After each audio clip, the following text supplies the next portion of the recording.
happy to show him off to whoever wanted to see him. As any new parent knows, you're only too happy to show off your new child and, you know, proclaim that he's the best looking or the best ever. Okay, wait, are you ready for this? Because what we're about to spill is the kind of royal drama no one saw coming. For nearly a decade, she was more than just a nanny. She was Prince George's everything, his calm in the chaos. Maria Teresa Torreon Borrallo, the woman who became his entire world behind palace doors, is gone. Just like that. No goodbye, no photo, no thank you post from the royals. Nothing. And then, the way she reacted. It didn't just surprise the palace. It shook the world. Some goodbyes, she once whispered, speak louder than words. And now, everyone is asking, what really happened? Let's rewind. It all began back in March 2014. Prince George was just 8 months old. While the world gushed over his chubby cheeks and royal tour prep for Australia and New Zealand, something big was brewing behind palace doors. They were making a major decision. And who walked through the golden gates? A quiet, soft-spoken woman from Spain, Maria Teresa Torreon Borrallo.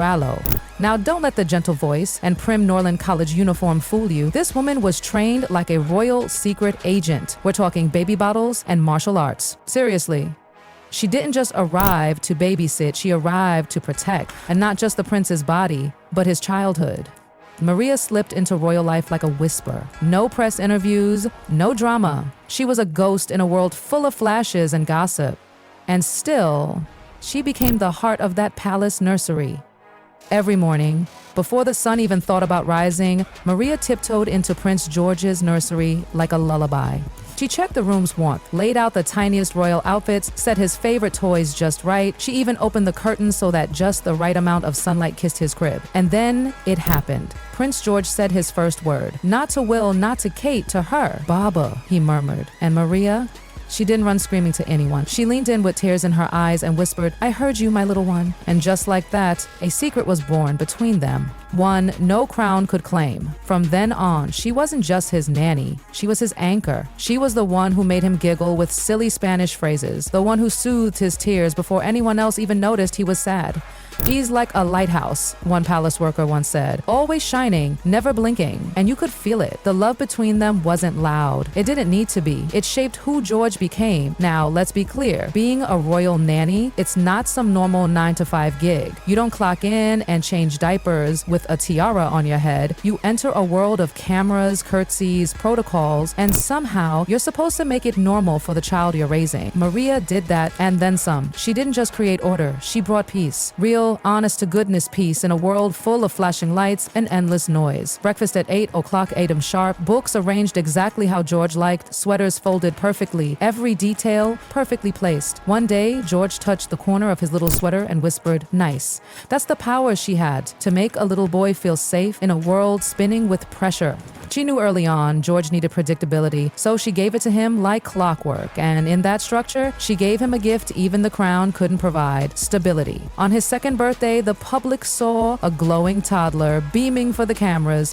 What they didn't see, Maria just behind the lens, wiggling a tiny bear and whispering goofy words in Spanish to make him laugh. Not for the photos, for him. She wasn't just in the background of his life, she was his life. One morning, George came storming into the nursery, arms crossed, cheeks puffed, pure toddler drama. Maria didn't panic. She knelt down, looked him right in the eye and asked, are you feeling mixed up or just a little tired? Was his reply. Frusted. Maria smiled. Yes, frustrated. That's who she was. She didn't just soothe tantrums. She helped him name his feelings, and George adored her for it. He even learned to say, Buenos dias, Maria, at the crack of dawn, tiptoeing into her room just to surprise her. Their little words became their little world. By age 5, George didn't just have a nanny. He had a guardian angel. After the royal birthday madness one year, photographers, guests, cake taller than him, Maria waited quietly with 2 cupcakes and a soft-wrapped gift. Did you make these? George asked. Always, she said with a wink. But just when you think this story's wrapped in lullabies and soft kisses goodnight, the twist comes in hard. In early 2024, the day no one wanted, it happened. Maria was called into a private room deep inside Kensington Palace. Inside sat William and Kate, smiling but nervous, their voices soft. You've helped raise our son, Catherine said. We'll always be thankful. And then William delivered the line that broke everything. This is grown. He doesn't need a nanny in the same way anymore, Maria nodded. Of course she knew this day was coming, but it didn't make it easier. Later, she walked those palace halls one last time, past the walls where she once whispered lullabies. Up to the nursery, there sat George, drawing just like always. He looked up, quiet. Mom told me, he whispered. I don't want this to be over. Maria knelt as she had so many times before and said, "You're growing up. It's okay now." No tears, no dramatic hugs, just understanding. That night, Marie packed her little room. She didn't take much.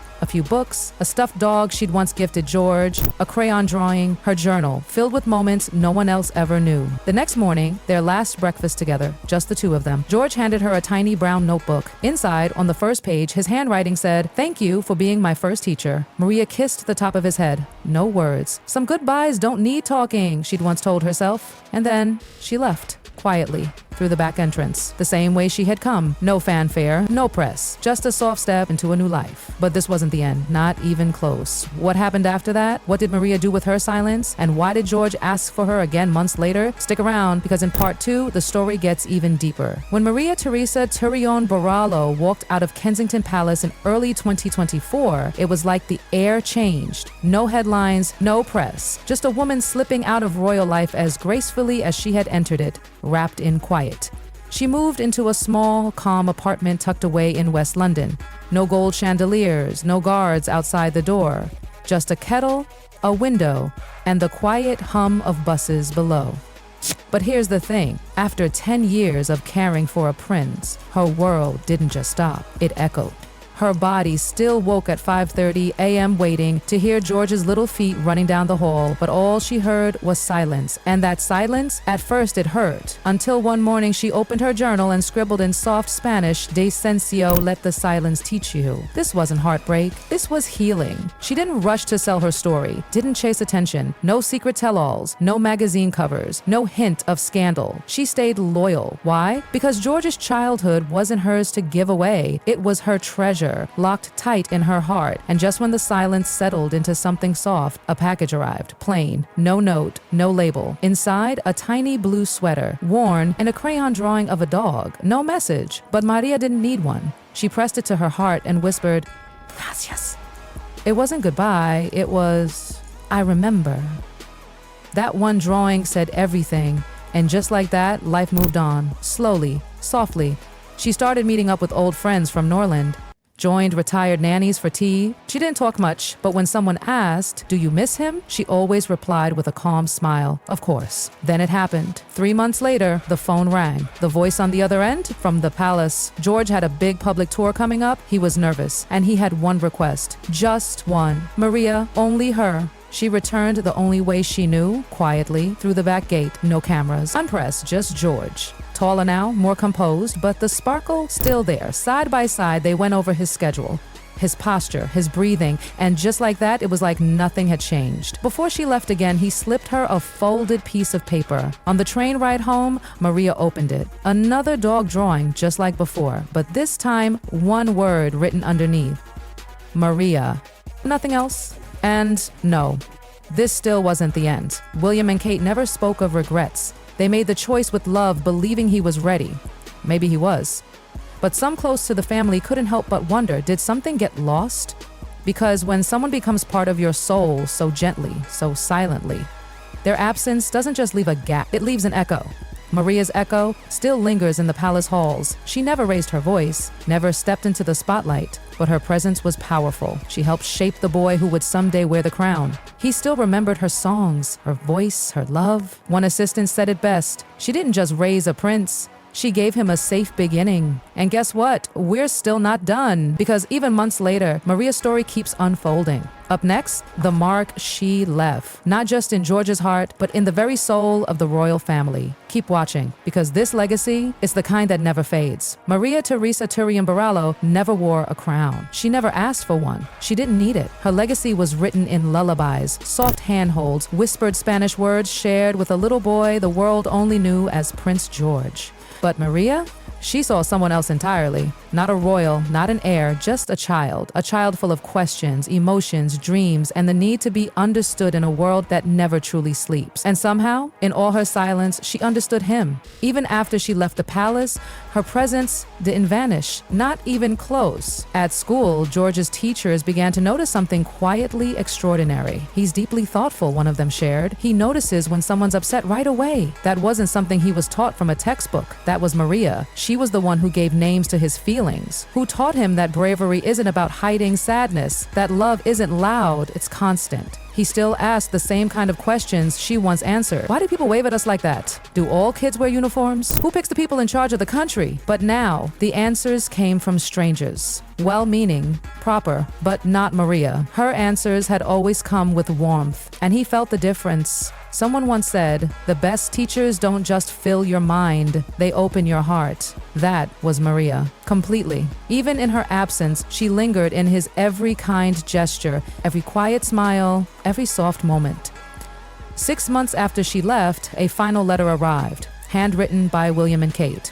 It was full of love, of gratitude. Maria read it once, smiled softly, and placed it beside George's old crayon dog drawing, both tucked in a drawer she barely opened. No drama, no tears, just peace. Because Maria knew real love doesn't vanish. It simply changes form.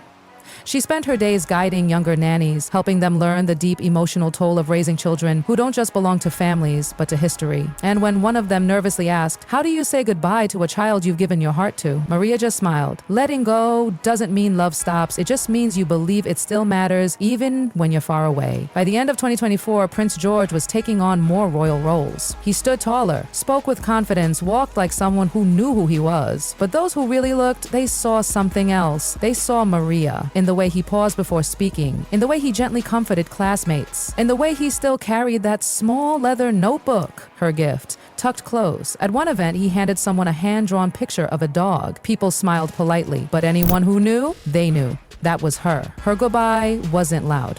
It didn't need to be. It was the kind of goodbye that stays, that echoes, that becomes the way a boy holds the world with kindness, even when it doesn't deserve it. Maria never chased fame, never wrote a memoir, never spilled secrets. Her gift was quieter, deeper. She left her mark not in headlines, but in a child's heart. And in that heart, she will never be gone. Prince George, the future King of England, carries many things. Duty, legacy, the weight of a nation. But thanks to Maria Borrallo, he also carries love, the quiet kind, the kind that shapes kings, the kind that never fades.